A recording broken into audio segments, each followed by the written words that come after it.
Бизде мындай суу сактагычтар көп. Орто Токой суу сактагыч экинчи очередте турат. А жерде дагы бизде компания бар, Кытайдын компаниясы. Biz alar menен да сүйлөшкөнбүз, 30% биз, 70%-ын алар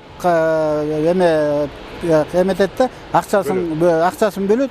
Ошону Кудай буйрса мына жакын арада ага да капсула салып старт беребиз. Ал да 1,5-2 жылга жетпей, ал да бүтөт. Анын дагы маселе акча маселе, эң биринчи финансы маселе да. Финансы маселеси чечилген.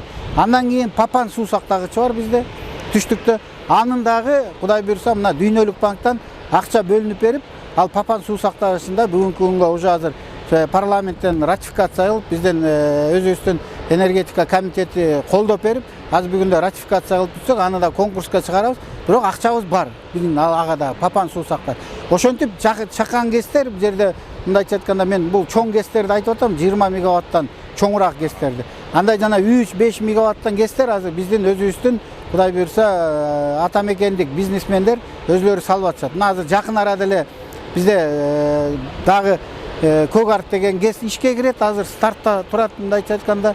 Андан тышкары дагы Каракөлдө дагы бир ГЭСибиз турат, ал дагы старт берди, ал жеке ишкерлер киргизип аткан. Бардыгын кубаттуулугу 15тен жогору. Жок, 15тен азыраак. Бирөө 9 киловатт, мегаватт, бирөө 7 мегаватт. Андан тышкары бизде Лебединовка ГЭСине Европейский банк развития 14 миллион евро бөлүп берген, анын 5 миллиону грант, 9 миллиону кредит.